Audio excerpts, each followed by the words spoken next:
Yeah, it's a brand spanking new season, and we have a number of very strict rules here in the Bumper to Bumper show. Among them, we do not in any meaningful way acknowledge the game that was played last night. Well, we will in the top 5 at 5 because they played it and involved the defending Super Bowl champions. But for predictions, we start predicting for those games that are rightly played on the first Sunday of the season, because that's when the National Football League season should really begin. And that's why, everybody else, we got to start early this year because don't forget that Thursday night game. No, we refuse to budge. We're throwback. We refuse to yield. We're also capable on the prediction segment of making changes when we see we might need a little more juice, a little more energy. And the feeling seemed to be late last season that Dan from Woodbury didn't quite have the voltage that is often associated with his name.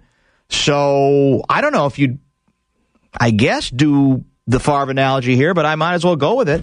We brought in our own Brett Favre. We brought in our own aging veteran with championship pedigree to what we think boost the voltage level on this particular segment.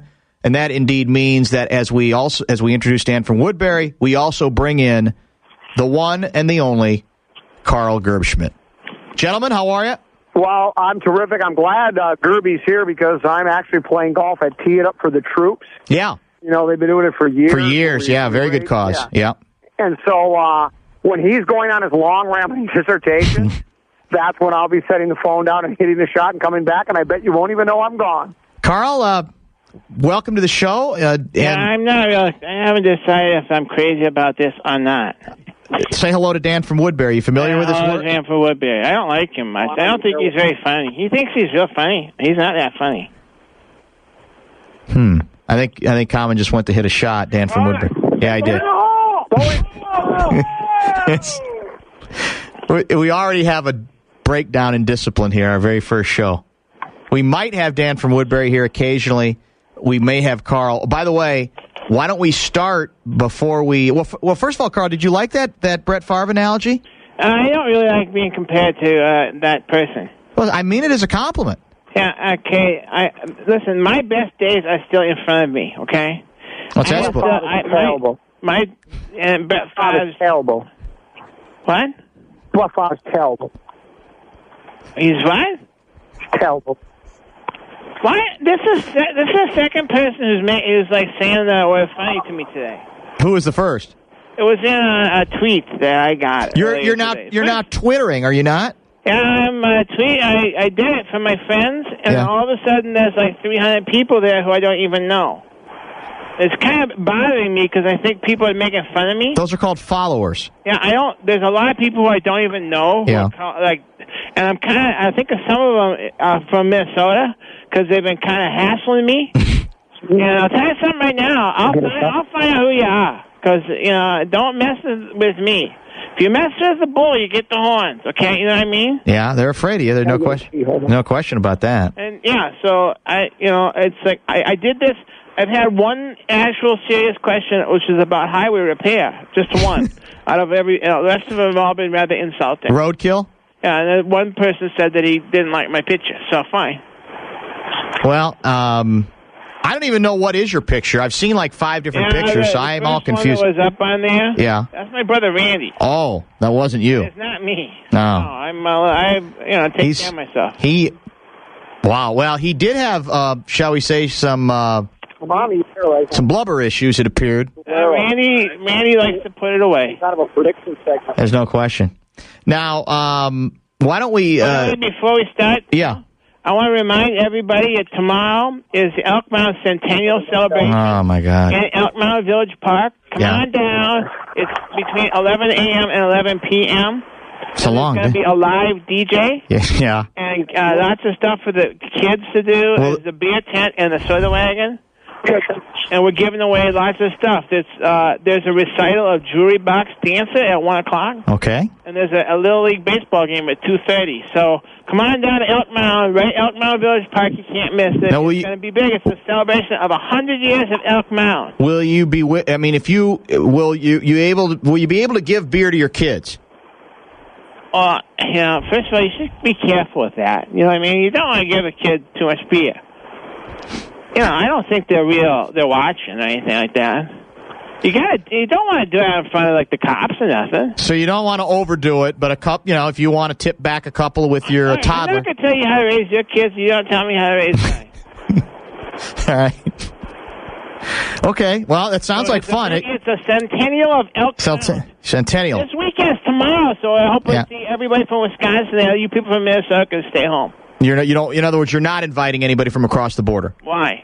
Well, just to be neighborly, to be civilized. Not stays at my show. It's kind of idiot. Adam is going to represent Guardsy. Adam, why don't we start with... Who? Guardsy's the producer now of the show, Carl.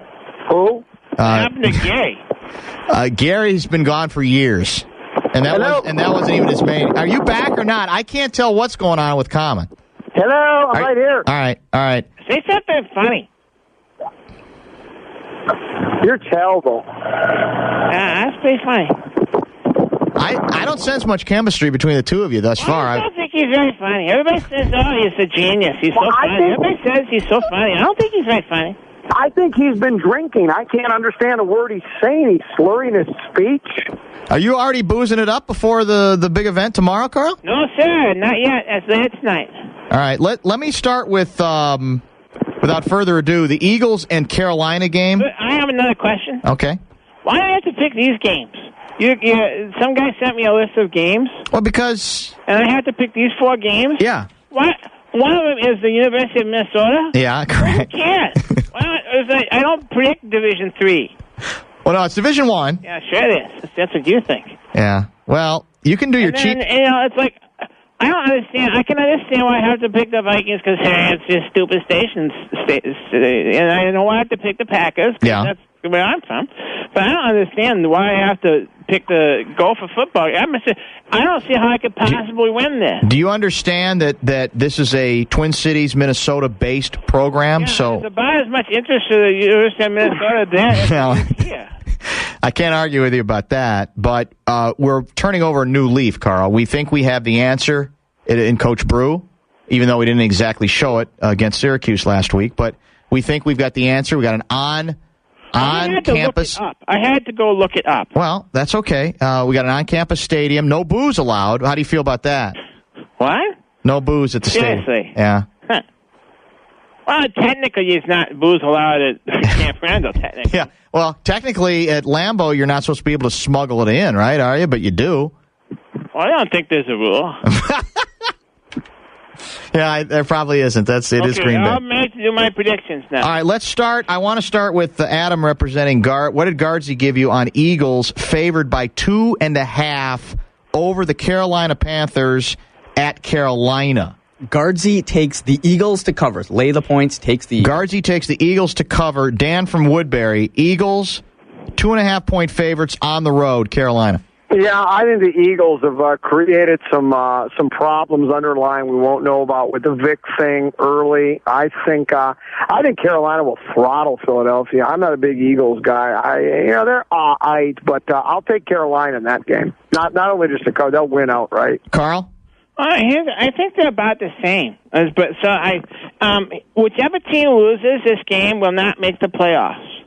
That's what I say. It's a little early, isn't it? I mean, it's week 1, for God's sake. Teams in the NFC, but I just think that and you just don't know. I think instead, I think I will take the home team, the Carolina Panthers, because I like dogs. This worries me, but actually, I guess I'm with both of you because I'm picking Carolina to win this game. I guess you could say I am. I think it's going to be an emotional scene.